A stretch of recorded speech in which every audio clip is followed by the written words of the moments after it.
आध्यात्मिक पथ की कहानी सुनने वाले सभी श्रोतागणों को जय श्री राधे। आज की कहानी है एक भक्त की कहानी। चलिए सुनते हैं कहानी भगवान के भोले भक्त की।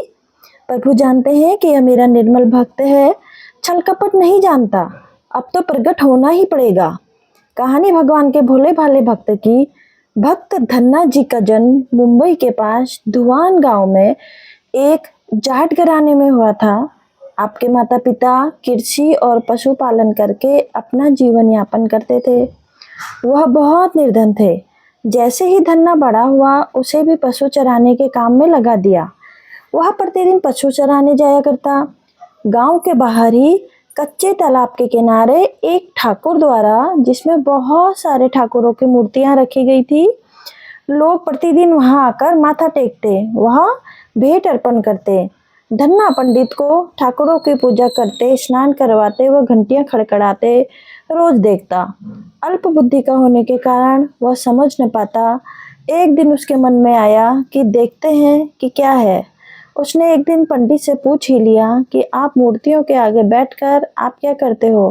पंडित ने कहा, ठाकुर की सेवा करते हैं, जिनसे कि मनोकामना पूर्ण होती है। धन्ने ने कहा, यह ठाकुर मुझे भी दे दो। उससे छुटकारा पाने के लिए पंडित ने कपड़े में पत्थर लपेटकर दे दिया।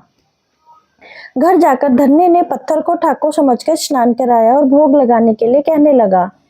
उसने ठाकुर के आगे बहुत मिन्नतें की। धन्ने ने कसम खाई कि यदि ठाकुर जी आप नहीं खाएंगे तो मैं भी भूखा ही रहूंगा। उसका यह प्रण देखकर प्रभु प्रकट हुए तथा रोटी खाई व लस्सी पी। इस प्रकार धन्ने ने अपने भोलेपन में पूजा करके और साफ मन से पत्थर में भी भगवान को पा लिया। जब धन्ने को लगन लगी, उस समय उसके माता पिता बूढ़े हो चुके थे और वह अकेला नवयुवक था। उसे ख्याल आया कि ठाकुर को पूजा से खुश करके यदि सब कुछ हासिल किया जा सकता है तो उसे अवश्य ही यह करना होगा, जिससे घर की गरीबी चली जाए तथा सुख आए। ऐसा सोचकर ही वह पंडित के पास गया। पंडित ने पहले ठाकुर देने से मना कर दिया कि वह ठाकुर की पूजा अकेले नहीं कर पाएगा। दूसरा, तुम अनपढ़ हो। तीसरा, ठाकुर जी मंदिर के बिना कहीं नहीं रहते और ना ही प्रसन्न होते हैं, इसलिए तुम जिद मत करो और खेतों को संभाल करो। ब्राह्मण का धर्म है पूजा पाठ करना, जाट का कार्य है नाच पैदा करना। परंतु धन्ना टस से मच न हुआ। अपनी पिटाई के डर से पंडित ने जो शालिग्राम मंदिर में फालतू पड़ा था उठाकर धन्ने को दे दिया था और पूजा पाठ की विधि भी बता दी थी। पूरी रात धन्ने को नींद न आई। वह पूरी रात सोचता रहा कि ठाकुर को कैसे प्रसन्न करेगा और उनसे क्या मांगेगा। सुबह उठकर अपने नहाने के बाद ठाकुर को स्नान कराया। भक्ति भाव से बैठकर रस्सी, रिड़की और रोटी पकाई। उसने प्रार्थना की कि हे प्रभु, भोग लगाओ। मुझ गरीब के पास रोटी, लस्सी और मक्खन ही है और कुछ नहीं। जब और चीजें दोगे तब आपके आगे रख दूंगा। वह बैठा ठाकुर जी को देखता रहा। आप पत्थर भोजन कैसे करे। पंडित तो भोग का बहाना लगाकर सारी सामग्री घर ले जाता था, पर भले बालक को इस बात का कहाँ ज्ञान था। वह व्याकुल होकर कहने लगा कि क्या आप जाट का प्रसाद नहीं खाते? दादा तो इतनी देर नहीं लगाते हैं। यदि आज आपने प्रसाद न खाया तो मैं मर जाऊंगा, लेकिन आपके बगैर नहीं खाऊंगा। प्रभु जानते थे कि यह मेरा निर्मल भक्त है, छल कपट नहीं जानता, अब तो प्रकट होना ही पड़ेगा। 1 घंटा और बीतने के बाद धन्ना क्या देखता है कि श्री कृष्ण रूप भगवान जी रोटी मक्खन के साथ खा रहे हैं और लस्सी पी रहे हैं। भोजन खाकर प्रभु बोले, धन्ने, जो इच्छा मांग लो, मैं तुम पर प्रसन्न हूँ। धन्ने ने हाथ जोड़कर विनती की, भाव से जो तुम्हारी भक्ति करते हैं तुम उनके कार्य सवार देता है। मुझे गेहूं, दाल व घी दीजिए, मैं खुश हो जाऊंगा।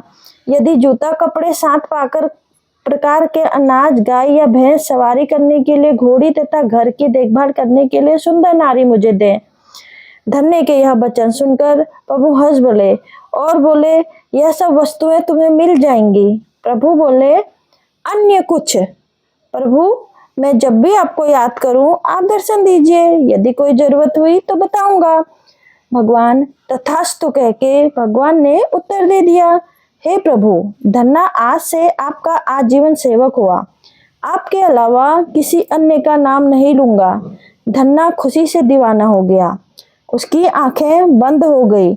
जब आंखें खुली तो प्रभु वहां नहीं थे। वह पत्थर का सालग्राम वहां पड़ा था। उसने बर्तन में बचा हुआ प्रसाद खाया, जिससे उसे 3 लोकों का ज्ञान हो गया। प्रभु के दर्शनों के कुछ दिन पश्चात धन्य के घर सारी खुशियां आ गई। एक अच्छे अमीर घर में उसका विवाह हो गया। उसके बिना बोई भूमि पर भी फसल लहलहा उठी। उसने जो जो प्रभु से मांगा था वह सब उसे मिल गया था। किसी ने धन्य को कहा, तुम्हें फिर भी गुरु धारण करना चाहिए। उसने स्वामी रामानंद जी का नाम बताया। एक दिन अचानक ही रामानंद जी उधर से निकले। भक्त धन्य ने दिल से उनकी खूब सेवा की तथा दीक्षा की मांग की। रामानंद जी ने उनकी विनती स्वीकार कर ली और दीक्षा देकर धन्य को अपना शिष्य बना लिया। धन्ना भगवान के नाम का सुमिरन करने लगा। जय श्री कृष्णा।